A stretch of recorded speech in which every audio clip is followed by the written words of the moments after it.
So let's go to Matthew chapter 7, verses 1 through 5. Praise God. So, Matthew chapter 7, verses 1 through 5. Mateo Kapitulo 7, 1 at sa 5. And I want to preach today on righteous judgment and ungodly judgment. So ang ako iwali karon may tungod sa matarong nga paghukom o dili Dios non nga paghukom. So, the Bible tells us in John to judge with righteous judgment. So ang Biblia nagasulti mapulong sa Dios sa libro ni Juan na ang Dios nagaingon paghukom ka sa gusto nga paghukom o matarong nga paghukom. And then here in Matthew, Jesus warns about ungodly judgment. So dinhi sa libro sa Mateo si Ginoong Hesus nagpasidaan sa dili paghukom sa Dios non nga paagi. And so Sa dili Dios non nga paagi. as believers, we must be willing to discern the difference. So ingon na kita nga ang mga magtotoo andam kita nga di mo ila o sa kalahian ini. Amen. So, Matthew 7, verses 1 through 5, and I'll let Pastor Mike read. Sa Mateo 7, 1 at sa 5, nagingon, ayaw ka mo pagpanghukom sa uban aron dili ka mo pagahukman. 2. Kaya ang hukom nga inyong ipagkanaog mausap ang igahukom kaninyo o ang takos nga inyong ipaghatag mausap ang takos nga inyong pagadawaton. 3. Nganong tanawon mo man ang puling nga naa sa mata sa imong igsuon ug wala hinuon nimo tagda ang truso nga naa sa kaugalingon mong mata. 4. Ug unsaon man nimo pagpakaingon sa imong igsuon ampi ko hiton ko kanang puling gikan sa imong mata nga naa may truso diha sa kaugalingon mong mata. 5. Maot kuhauna ang truso gikan sa kaugalingon mong mata ug unya makakita ka na pag-ayo sa pagkuhit sa puling gikan sa mata sa imong igsuon. So the Word of God says, "Judge not, that you be not judged, for with what judgment you judge, you will be judged. And with the measure you use, it will be measured back to you." And then verse 5, Jesus says, "Hypocrite, first remove the plank from your own eye, and then you will see clearly to remove the speck from your brother's eye." So magamputa. So Father, today I just ask you, God, that you would give us understanding. Kaalam o kahibalo. God, dihasa pulong sa Diyos. Holy Spirit of God, even now that you would rebuke every distraction that would come against your word. Father, this is a message of teaching, God. Lord, so I pray today over Pastor Mike and myself that you will anoint the words of our mouth, that your word would go forth with power, and that your children, God, would have the discernment and the wisdom of the Lord, God, to walk in both love and boldness, God. Lord, that we would not compromise, but we would stand in the truth. In Jesus' name, amen. Amen. Amen. So, Matthew 7 verse 1 is a very famous scripture. So diri sa Mateo Kapitulo 7, 1, so usa ni sa kaning nailado kayo nga bersikulo.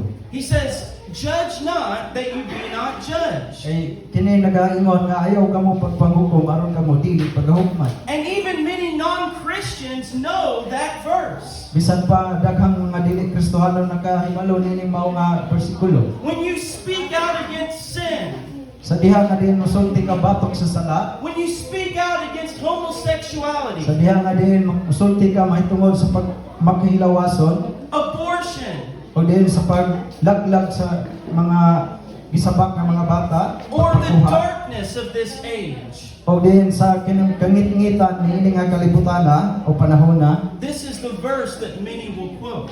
So kining mao nga bersikulo hamoy daghan kayo nga mukutlo nini.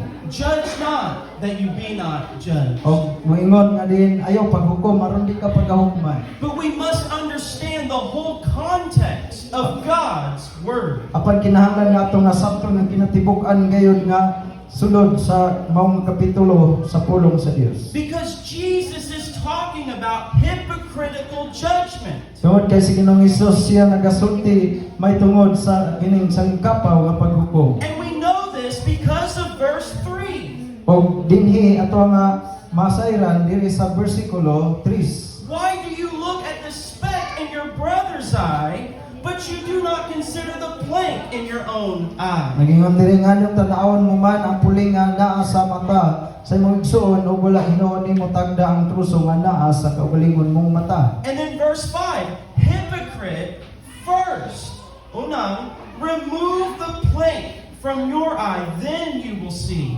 to remove the speck from your brother's eye. Sa bersikulo 5 maot, kuhaon na ang truso gikan sa kaugalingon mong mata ug unya makakita ka na pagayos pagkuhit sa puling gikan sa mata sa imong igsuon. He's not telling us that we can't remove the speck from our brother's eye. So wala kini nga nagasulti ka nato nga wala kini gisulti nga din wala magpasabot nga di ta magkakuha sa puling sa tong igsuon. But he said, first, deal with your sin.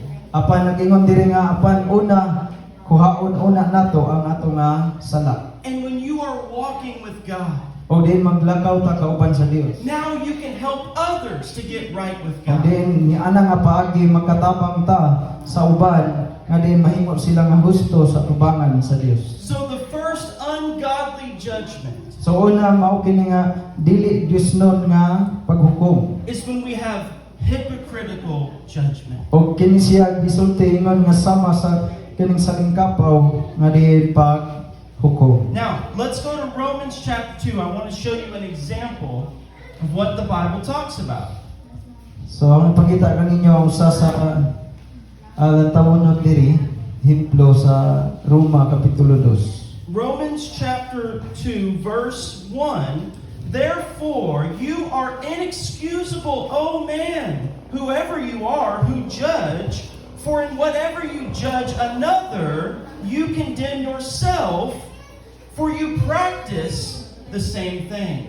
Sa bersikulo 1, busa ikaw kay kapangutpas o tao, bisan kinsa ikaw nga magahukom sa laing tao, kay sa imong paghukom kaniya sa imo rang kaugalingon nagahukom kag silot kay ikaw nga nagahukom nagabuhat manusab sa maong mga butang. Notice what he said. You practice the same thing. So diri imo nga masayran nga diin gibuhat usab nimo ang sama nga ilang gibuhat. You're calling out sin that you yourself are involved in. So nagasulti ka mahitungod sa ilang nga sala apan ikaw nagabuhat usab diay sa mao nga sala nga ilang gihimo. Now, he explains it further in verse 21. He says, you therefore, who teach another, do you not teach yourself?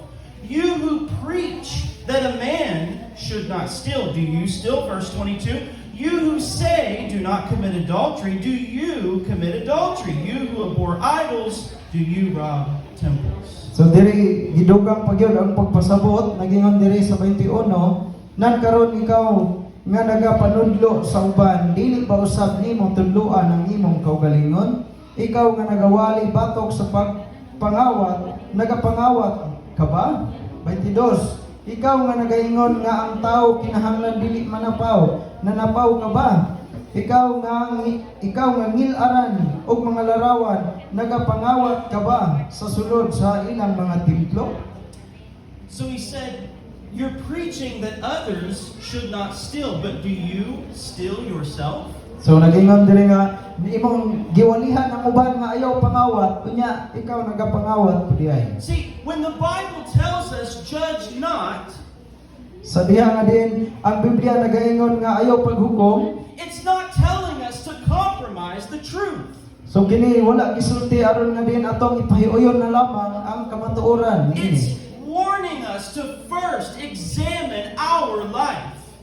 Kini siya usa ka pasidaan nga diin una ato aday nga susiho ng atong kinabuhi. To make sure that we are walking in holiness. Aron nga atong masiguro nga diin kita nagalakaw diha sa pagkabalaan. How can you stand and tell others don't commit adultery when you are doing the same thing? So unsa kun nato pagbarog ug pagsulti ngadto sa uban nga diin ayaw pag kining panapaw unya ikaw nagpanapaw.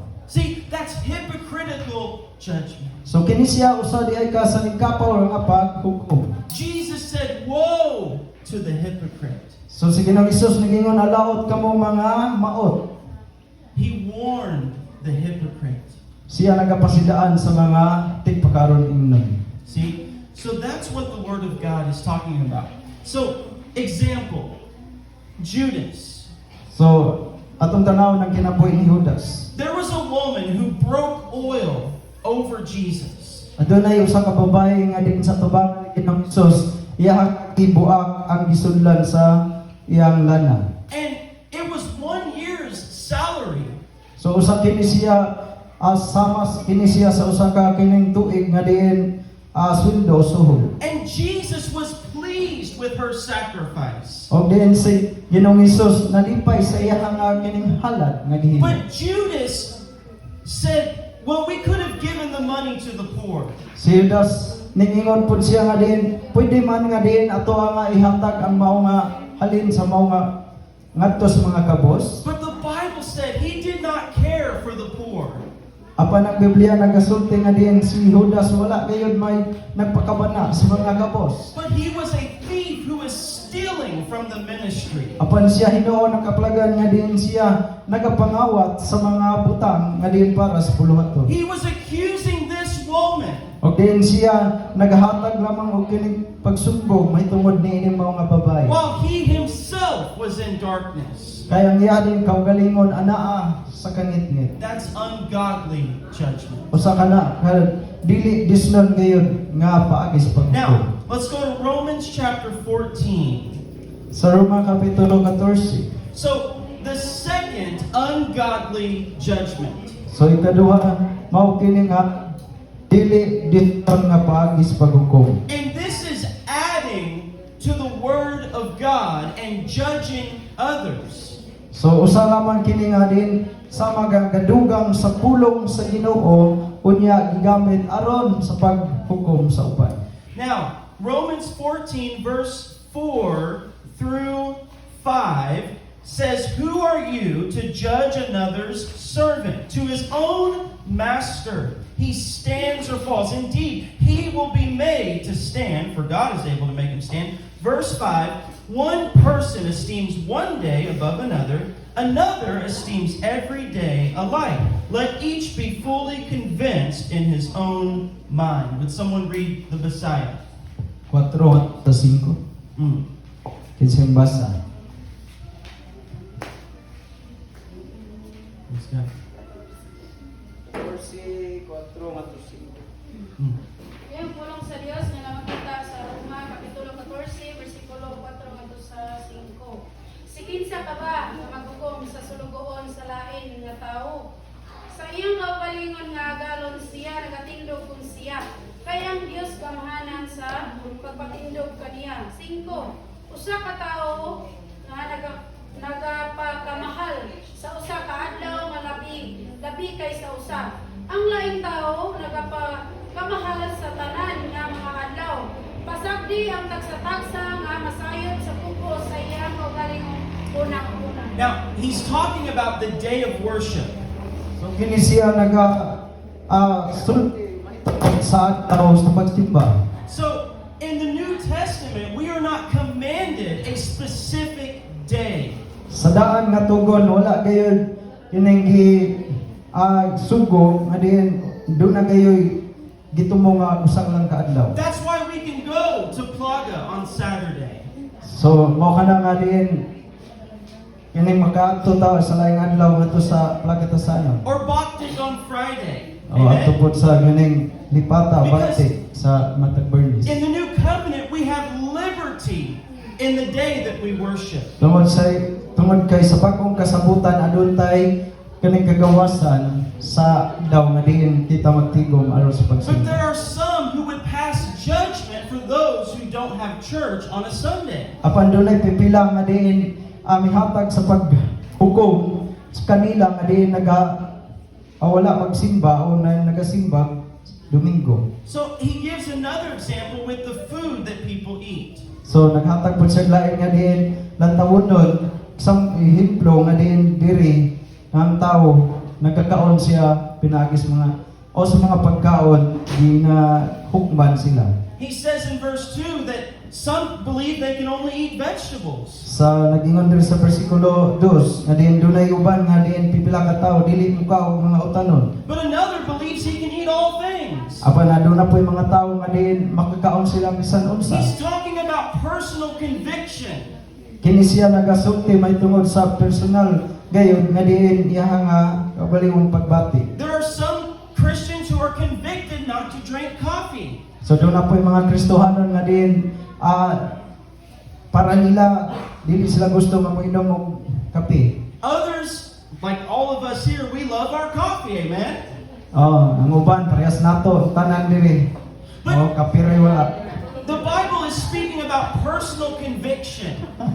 So ang Biblia nagasulti may tungod sa personal gayud nga pag-andong. Not something that contradicts Scripture. So dili kini ingon nga din makasumpaki ang maong mga bersikulo. But he said we can have liberty in Christ. Apa nagingon siya nga diha kang Kristo aduna natay kagawasan. And we should not judge one another if it doesn't contradict the Word of God. So dili kini nga din magahukom kita sa matag usa aron nga din kini siya nga din magkasumpaki ang Biblia awang bersikulo. The Pharisees did this all the time. So ang mga pare ila ginagihimo sa halos tanang gayon. They added to the Word of God. Ilahang gidugangan ang pulong sa Dios. They said, why don't you wash your hands? Og miingon sila sa panahon ni Ginoong Hesus sa pagpangaon, anong dili mamong manghunaw inig mangaon mo? And Jesus said, you wash the outside of the cup, but inside is full of darkness. Og sa Ginoong Hesus mitubag nga din inyong gihugasan ang gawas nga bahin sa inyong nga baso sa inyong kupa apan sa sulod ana ang tanan nga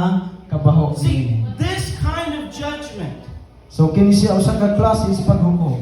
it adds to God's Word. Ilahang nga gidugangan ang pulong sa Dios. And it focuses on the outside or the external. Og din sila nakatumong lamang sa gawas nga bahin. And it misses the heart of the gospel. Og din ilahang nga din na kalimtan ang sentro gayud sa maayong balita. It's not the clothes that we wear.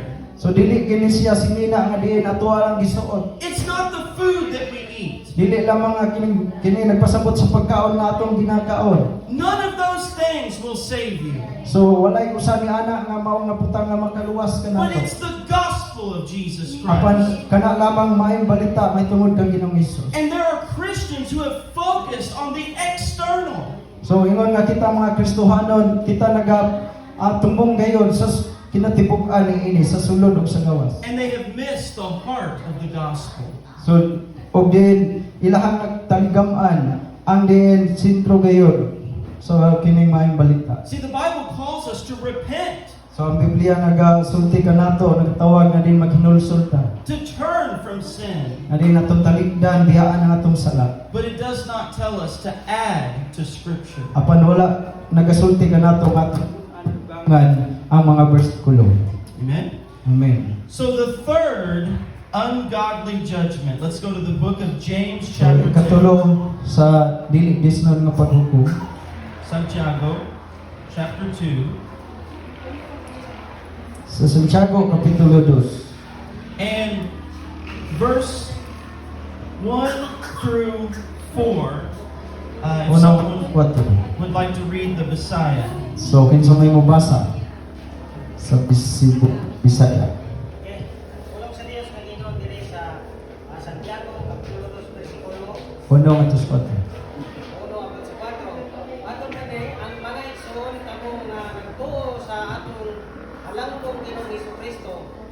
Ang ngayan ninyo pagdagan ang mga tao. Dos, mananglit may usa ka dato nga nagsulog o bulawan nga nagsingsing o mahagong disque nga mutampong sa inyong pagsimba o mutampong usab ang usa ka kabos nga nagkagidlay. 3. Kung tagdo niyo pag-ayo ang mahalong district, unya maingon kamo ni kaniya diri ka lingkod sa ubo sa labing maayong lingkuranan apan ingon kamo sa kabos tinugya o lingkod diri sa akong tilan. 4. Nakasala kamo sa inyong pagpihig mga tao o sa paghukom pinasikat sa daotang katuyuan. Look at the last part. Judges with evil thoughts.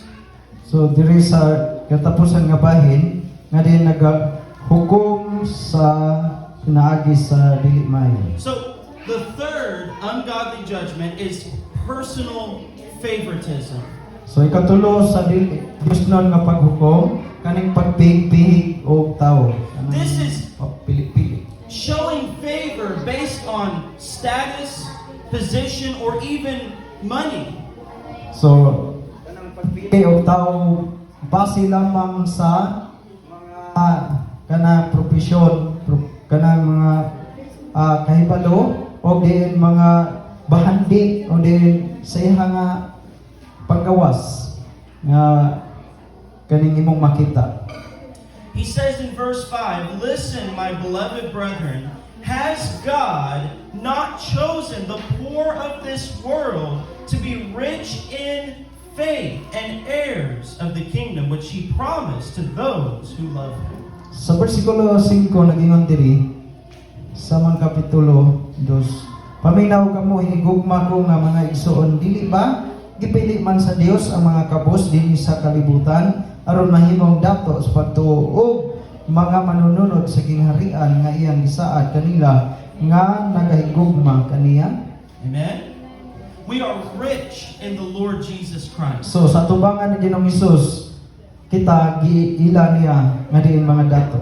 And we should never favor someone because they are wealthy or they have nice clothes, but rather because they are our brother or sister in Christ. So wala siya nagpihig og tawo tungod kay ikaw usa ka kining adunahan apan gilatan niya nga diin mga igsuon diya sa maang tag-usa. So we can see the ungodly judgment. So ato nga makit-an ang dili disnon gayon nga mga paghukom. Now, I want to give you 3 godly judgments. So maghatag ko ninyo mahitungod sa disnon nga paghukom dunay tulo ka mga butang.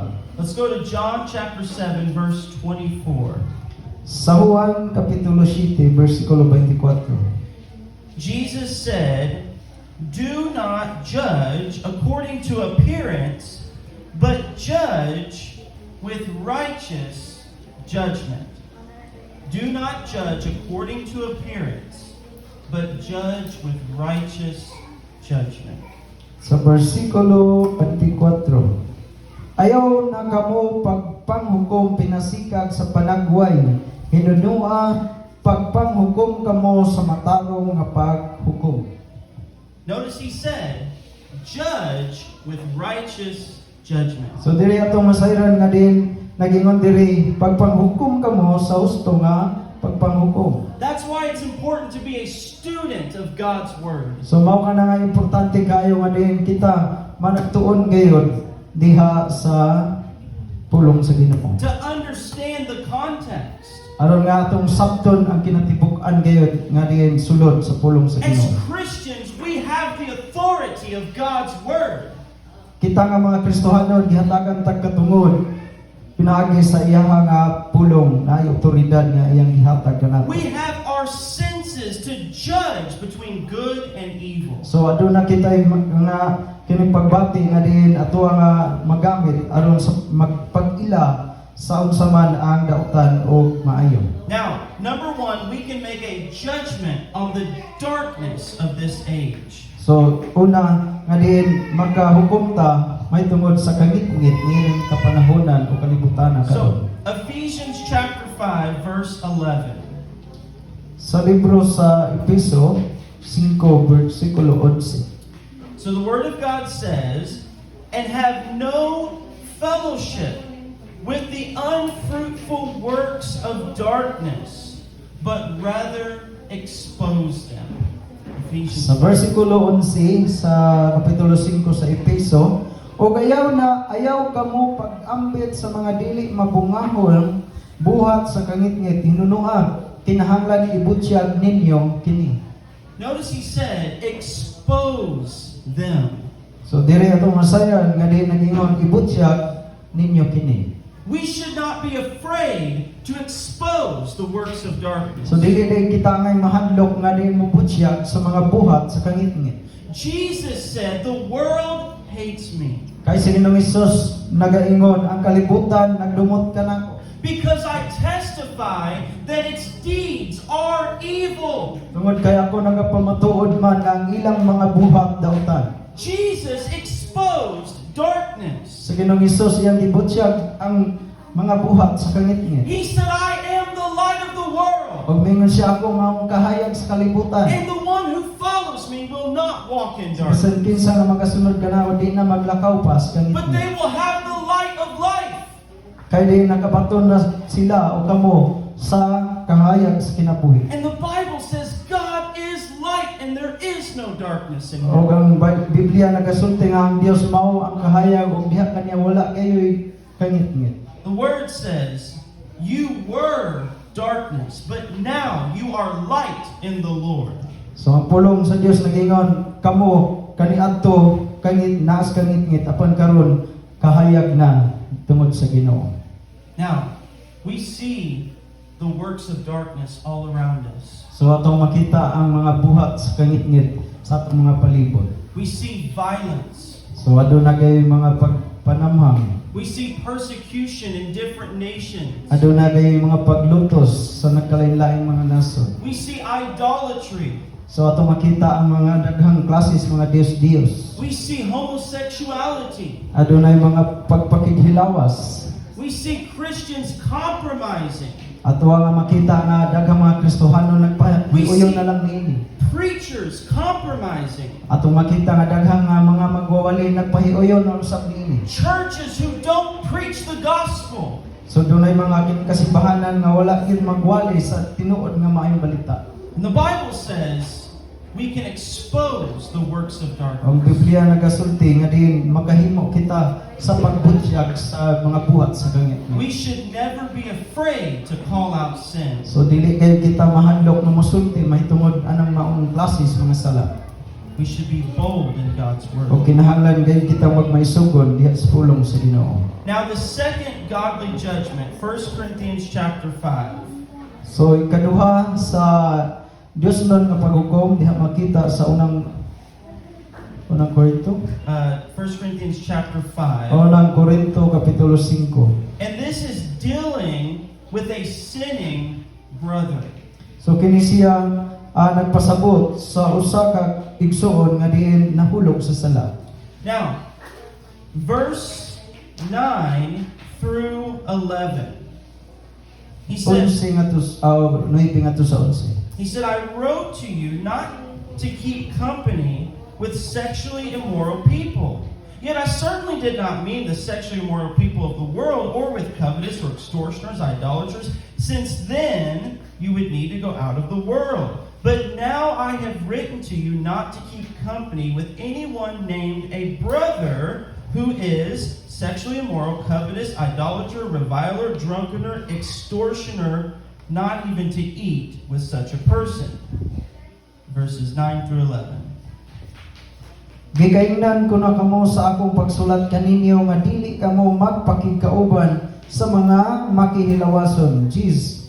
Hinuon wala ko ipasabot niini nga kamo dili na gayud magpakigharong sa mga makihilawason dinhi sa kalibutan o sa mga dalo o mga tikasan o mga tigsimbag mga Dios-Dios. Kay kun mao pa nang gikinahanglan unta nga mamahawa na lang kamo niining kalibutana. 11. Hinunua ako nagasulat kaninyo nga dili kamo magpakigkauban kang bisan kinsa nga nagapakaigsuon kun kana siya makihilawason o dalo o tagsimbag, mga Diyos-Diyos, o tigpasipala, o palahubog, o tikasan, dili, bisan na lang sa pagpakigsalo kaniya sa pagpangaon. Now, this is the New Testament. So mao kini o usag bahin ni diri sa bagong tugon. And Paul makes it clear, I'm not talking about the world. So si Pablo yagyon nga giklaro wala ko makigsulti may tungod ini sa kalibutan. Because then you would need to leave the world. Tungod kay din wala na kamo diha sa kalibutan nagpuyo. I'm talking about the church. Ako nagasulti may tungod ini diretso nga niyo gayon ngadto sa mga iglesia o simbahan. Anyone named a brother. That's what it says in verse 11. So nagingon diri nga nagaingon nagapakaigsuon. Now, look at verse 12. For what have I to do with judging those who are outside? Do you not judge those who are inside? Sa 12, kay unsa may akong katungod sa paghukom sa mga tagagawas? Dili ba ang mga anaa sa sulod sa iglesia mao ang inyong paghukman? Now, he mentions those who are outside. We're not talking those who are inside the church. So yaha nga gisulti diri dili katong nas gawas kundi ang iya nga din nay katungod nga paghukman ang nasa sulod. He mentions drunkenness, So yaha nga kining gisulti katong mga palahubog, idolatry, katong mga tigsimbag Dios, sexual sin. katong nga din makihilawason babae sa babae, lalaki sa lalaki. But he's not talking about those who stumble or fall. So wala siya nagasulti kanila nga diin nangapukan, nangahulog. Every Christian has the ability to stumble. Kaya matag usa ka Kristohanon aduna gayud panahon nga diin ikaw sukamod o mapandot. Who among us has not failed God? So kinsa man kanato nga diin wala napakya sa tubangan sa Dios. He's talking about the person who has been confronted and they continue in their sin. So kini siya gipasabot niya ang mga tawo nga diin sila gikasultihan na sa ilang mga sayop o sa ilang sala pero di sila gusto maghinulsol o muunong sa sala ug magpatuyang ra gyud sila. The person who is prideful in their heart. Sa ang tawo nga diin aduna gayud puno ng garbo ang iyang kasing-kasing. And they refuse to repent. O din sila dili gusto balibad sila diha sa paghinulsol. Every one of us have the ability to fall. So matag usa kanato aduna gay panahon nga diin mahulog ta o mapukan. And God is merciful. Apan ang Dios maluluyon. He loves us. Nahigugma siya kanato. He's not looking to cast us away. So wala gayud tanyag ning gisalikway. But if we continue in our sin, Apan kung kita magpadayon sa atong sala. the Bible says there is a fearful expectation of God's judgment. So ang Biblia nagasulti nga din ang imo na lang mahulat niya na mao ang silot gayud o hukom gikan sa Dios. So you have to start with humility. So magsugod ta diha sa pagpaubos. Lord, forgive me. Ang moingon Ginoo pasaylo ako Set me free. nga ipahigawas ko.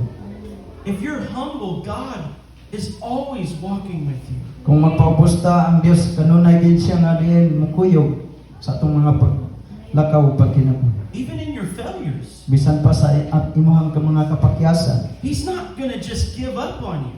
Nga din wala gid kaniya kining surrender o wa kaniya kining gihunong nga din pasagdan.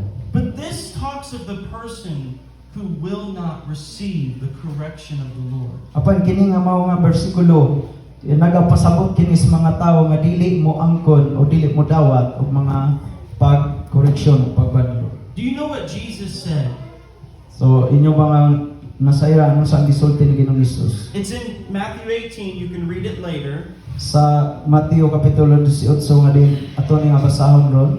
He said, if your brother sins against you, Nagingon siya nga din kung ang imong igsuon makasala batok kanimo makapasakit batok kanimo. go to him privately and tell him his fault. O ningon siya nang adtua siya og sayri siya sa iyang sayop nga kanang kamurang duha. And if he will not hear you, take with you 2 or 3 more witnesses. Apan kung dili siya maminaw nimo nga kamurang duha, ingin siya nga din pagdala og duha ka kining saksi, duha o tulo unya balik sultihin na pud siya. And if he still will not listen, take it before the church. Apan kung sa gihapon dili siya maminaw ninyo, siya nagdaan ninyo dito sa iglesia, sulod sa simbahan. But if he won't hear the church, cast him out as a sinner and a publican. O ngayon siya, apan kung dili gihapon siya maminaw, bisan naana diha sulod sa iglesia, di gihapon siya mosanong, ingon siya siya nga isipa siya o ipagawa siya palagputa gikan sa sinagoga. That's the word of Jesus Christ. Mao kana ang pulong ni Ginoong Hesus. He said there is a time where a person can actually be put out of the church. Nga din aduna dili panahon, nga din ang tao nga din mapatuyangon og dili mo dawat dili og mga pagbadlong siya paglagputon gikan sa sinagoga. He's not speaking of the unbeliever. Kini wala nagasulti ngadto sa mga dili magtotoo. We want the unbeliever to come. Gusto nato nga din ang mga di magtotoo manulod sila sa simbahan. We want the broken to come. Nga din gusto nato nga din sila mga adunay mga dugmok nga kasing-kasing nga din moduol sila. We want the sinner to come. Gusto nato nga ang mga makasala manuol sila. Because in this place there is salvation. Kaya ini nga dapat adunay kaluwasan. There is freedom. Adunay kagawasan. Amen? Amen. But he's talking about if you are saying I'm a Christian and you continue in rebellion, that's what he's talking about. So nag-ingon siya nga din kung moingon kuno ta nga din kita Kristohanon unya naga padayon ta sa atong pagka-rebelyoso mo niyang gipasabot diri. Jesus said, not everybody who says to me, Lord, Lord, will enter the kingdom of heaven, but he who does the will of my Sige Father. nang Hesus ingon dili ta na nagtawag kana og Ginoo makasulod sa gingharian sa atong amahan kun dili katong nagtuman sa kabubuton niini. But it starts with humility. Pag kini nagsugod sa puso, Don't harden your heart. pagahi ang imong kasin. Don't be prideful in your sin. Ayaw kanang barugi pinagisgarbo ang imong mga sala. Because God loves you. Tungod kay ang Dios nagugma nimo. He does not want to forsake you. So dili siya gusto nga diin biyaan kay sa likoy ka. Some of God's greatest people have failed him in the Bible. So daghan nga diin mga dagko nga mga katawhan nga naa diri na sulat diri sa kining Biblia apan sila napakyas kani. And believe me, when God has a calling on your life, Anan kining ang Dios kung naa gay tawag sa imong kinabuhi. you can be sure that Satan will come to attack you. So makasiguro gyud ka nga ang yawa mo anha mo duol nimo aron nga atakihon ka. And God is willing to forgive you. Apan ang Dios andam nga diin mo pasaylo kanimo. Amen. Amen. Lastly, in closing, we can judge false doctrine. So katapusan nga bahin makahukom ta niana nga mini nga mga pagtulunan. Let's read one more scripture and then we will pray after this. Sa dugang bersikulo 2 John verse 10. una ikaduhang Juan bersikulo 10. If anyone comes to you and does not bring this doctrine, do not receive him into your house, nor greet him. Verse 11, for he who greets him shares in his evil deeds. Bersikulo 10. Kung adunay moanha kaninyo o kini siyawan ang tuluuhan, ayaw ninyo siya pagpasaka sa inyong balay, o ayaw ninyo pagpamumustaha. Amen. So, in the New Testament, there are 27 books. Sa bagong tugon adunay 27 ka mga libro. And 26 of them speak about false doctrine and false teachers. O ang 26 niini imong yung mabasa nga nagaskulti mahitungod sa mini nga mga pagtulunan o mini nga mga magtutudlo. As a Christian, your authority is the Word of God. Ingon nga kita mga Kristohanon anaa atong otoridad diha sa pulong sa Dios. And you have a right to judge false doctrine. O aduna kitay katungod sa paghukom niya ang mga mini nga mga pagtulunan. Even when Pastor Mike and I are speaking, you should look at the Word of God. Abisan ako o sa Pastor Zilon nga diin nagasulti nagatan-aw gyud mi sa pulong sa Dios. We must speak God's Word. Amo ang gayon nga og kinahanglan din nga among isulti ang pulong sa Dios. There is no prophet, apostle, or pastor who is above the Word of God. Wala kayo kining apostolis, propeta, evangelista, pastor magtutudlo nga din mulabaw pa sa pulong sa Dios. And as Christians, we can call out the false doctrine of this world. Maingon nga kita nga mga Kristohanon makasulti kayo kita nga ng mga may tungod nga anang mini nga mga pagtulunan nga naa sa kalibutan. See, a murderer can kill your body. So atong makita nga din ang mga mupatay o mga tao pwede makapatay ning lawasa o sa imong lawas. But a false prophet can take your soul to hell. Apan ang mini nga mga manalagna o mga mini nga mga magtutudlo pwede makadala sa imong kalag ngadto sa impyerno. Because if they're preaching a false Jesus or a false gospel, Tungod kay sa ilang pagwali, ilang igawali ang dili tinuod nga Hesus o dili tinuod nga maayong balita o mini nga pagtulunan. then they are preaching a message that cannot save you. Kung di magawali sila o mga mensahe nga dili moatod kanimo kaluwasan. The Mormon Church believes that Jesus is Satan's brother. O ang mga Mormon nga simbahan nagatuo sila nga si Ginoong Hesus igsuon ni Lucifer. Jehovah's Witnesses say that he is not God. So sa Jehovah's Witness usab nga simbahan o diin relihiyon imong makaplagan ilang pagtudlo nga si Ginoong Hesus dili Dios. He's only human.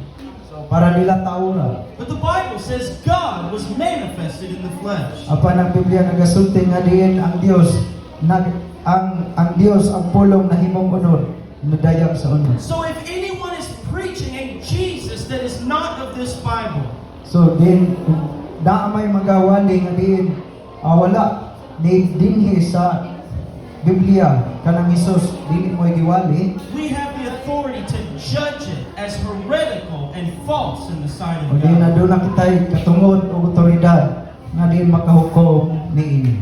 Amen. So, my purpose for this message is for you to have understanding. So ang katuyuan nini mao nga mensahe nga din magadugang kanimo og pagsabot.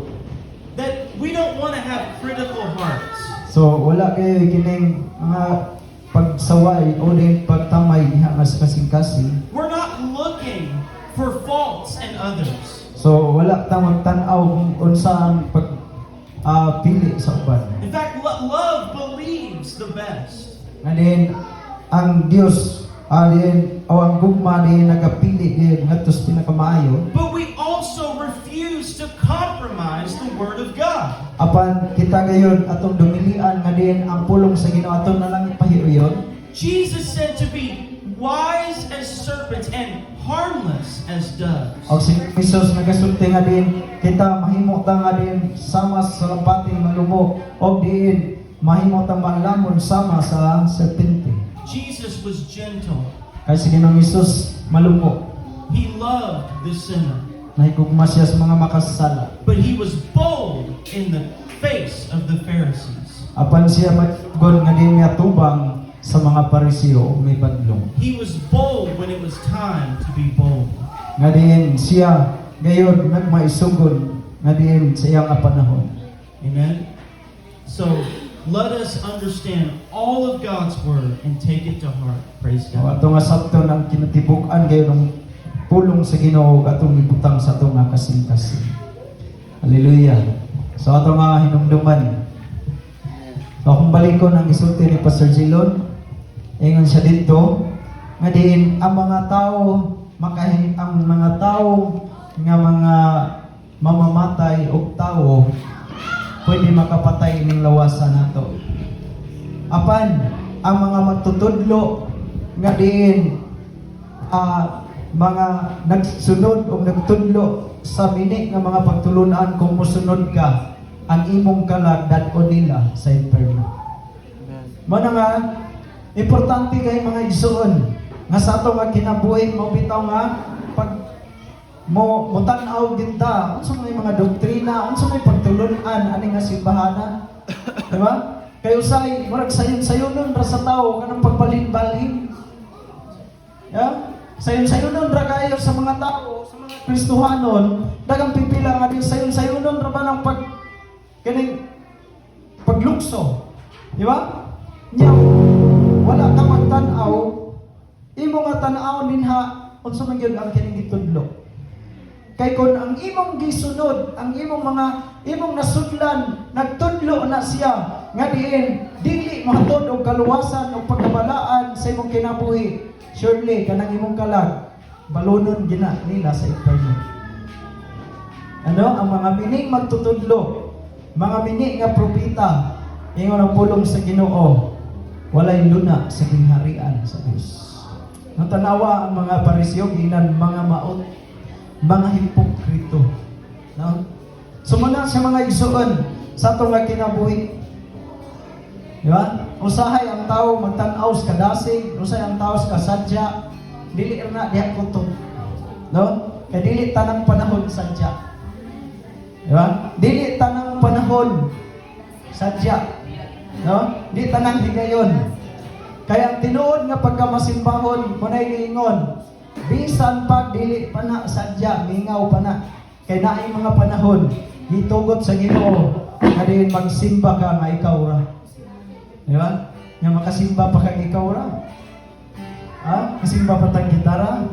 Pag wa ni mabatasan ni pagkamasimbahon, munay giingon, maningala ta. No? So muna sa itong importante, nga makailata unsay maayo ug unsay dili. Di ba? Nya sugo tas pulong sa Ginoo pwede nato ibutsyag ang mga buhat sa kangit-ngit. No? Pwede din nato ibutsyag insya ayaw kamo mo bitaw insya ayaw kamo apil-apil. No? Ngano kay ingon siya nga tanan nga nagabuhat niini nga sulusama niini wala gi luna sa gingharian sa Dios.